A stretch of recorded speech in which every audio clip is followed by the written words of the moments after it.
السلام عليكم، وده اول فيديو من سلسله خبرتي الجامعيه. انا عبد الله وهيدي، وخلينا ندخل في الموضوع على طول. النهارده انا جاي اديك نصيحه بخصوص اول 3 سنين في الكليه، لو انت في سنه اولى او ثانيه او ثالثه، او لو انت في ثالثه ثانوي وداخل لسه كليه. نصيحتي ليك من بعيد وانا في رابعه ان انت تهتم بالمذاكره جدا في اول 3 سنين.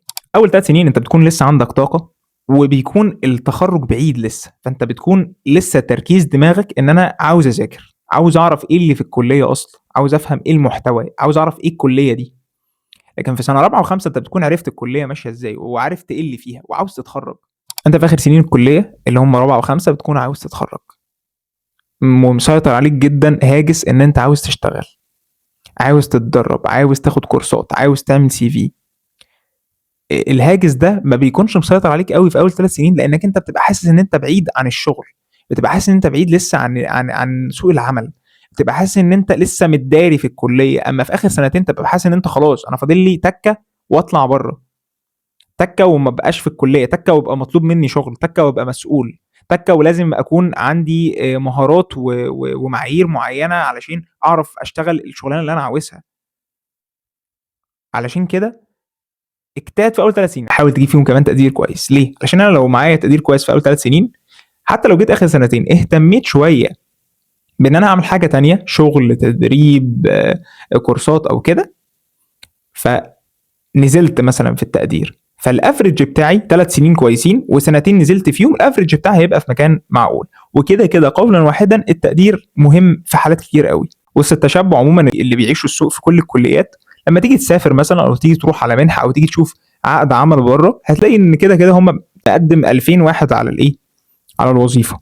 فكده كده في فلاتر، اللي هو مثلا اكن كده في 5 فلاتر يحطوها، وبعد كده ايه، يبدا يشوف الناس بقى اللي جايه بعد ما فلتروا الموضوع ده. ممكن بقى الفلتر ده يكون الجي بي اي بتاعك، الانجليزي، ايا كان، المهارات مثلا، مهارات معينه ايا كان. ولكن اللي اعرفه انا مثلا في صيدله ان الجي بي اي بيكون واحد من الفلاتر دي، لان انا مقدم مثلا 5000 وانا محتاج 50، فانا افلترهم برضو ازاي؟ ما بقولكش ان الجي بي اي هو نهايه العالم، وان انت مش علشان تسافر مثلا لازم يبقى معاك جي بي اي كويس، ولكن انا بقول لك حاول تكتر فرصك وتخلي فرصتك اعلى في انك تترشح لوظيفه معينه. وخصوصا ان ال5 سنين بتوع الكليه عموما مش هيرجعوا تاني، يعني دول 5 سنين مش هيرجعوا تاني. اما الوقت اللي انت هتشتغل فيه او تتدرب فيه، تاخد فيه كورسات، هو طول عمرك ممكن تعمل الموضوع ده. تاني سبب في اني بقول لك حاول تذاكر كويس في اول 3 سنين، لان غالبا التخصص بتاعك بيبدا من سنه رابعه وسنه خمسه، يعني مواد التخصصيه بتدرس اغلبها في سنه رابعه وسنه خمسه في اغلب الكليات. يعني من الاخر كده العلم اللي انت بتاخده بقالك 3 سنين في الكليه ده هو الاساس بتاعك، اللي انت هتبدا تفهم بيه المواد التخصصيه دي، هو اللي بيأهلك انك تفهمها. فانا لو انا طلعت في اول 3 سنين قاعد انجح بس، قاعد اوقع معلومات كتير، هطلع الاقي نفسي مش فاهم حاجات كتير قوي في التخصص بتاعي. في نقطه مهمه برضو، انت في اول 3 سنين وانت بتدرس الماده الفلانيه مثلا، بتبقى مش عارف ايه فايدتها، انا بدرسها ليه دلوقتي، وتقعد تقول دي ملهاش لازمه. وتيجي بقى في سنه رابعه وخمسه تقول علشان كده انا في اولى وثانيه وثالثه درسوني ماده انا كنت شايف انها ملهاش لازمه، بس هي طلع الحقيقه ان هي ليها لازمه. ودي فكره ان العلم تراكمي. ما ينفعش انا اجي اقول لك في اول سنه في الكليه الخلايا السرطانيه بتنقسم بسرعه مثلا، من قبل ما اقعد اشرح لك كده يعني ايه خليه ويعني ايه اصلا انقسام، وازاي الخليه العاديه بتنقسم، قبل ما اجي اتطرق معاك لمرض، وقبل ما اجي اتطرق معاك لانقسام الخلايا السرطانيه. يعني انت فاهم، ما ينفعش اتخطى مرحله وادخل في مرحله بعدها، لان انت كده ما عندكش الاساس اللي يخليك تقدر تفهم اللايرز الايه الاخيره دي. وكده كده خلال ال5 سنين، حتى لو انا بنجح ليله الامتحان بمذاكره ليله الامتحان، خليك حريص ان انت تفهم الماده العلميه، ما تفوتش حاجه من غير ما تكون فاهمها. مش بقول لك تكون حافظها، اصلا مستحيل تحفظ الماده العلميه في اي كليه. انك تطلع حافظ ماده علميه 100% ده مش موجود، انت غالبا بتطلع فاكر طراطيش كده، ولكن مستحيل تنسى الحاجه اللي انت فهمتها.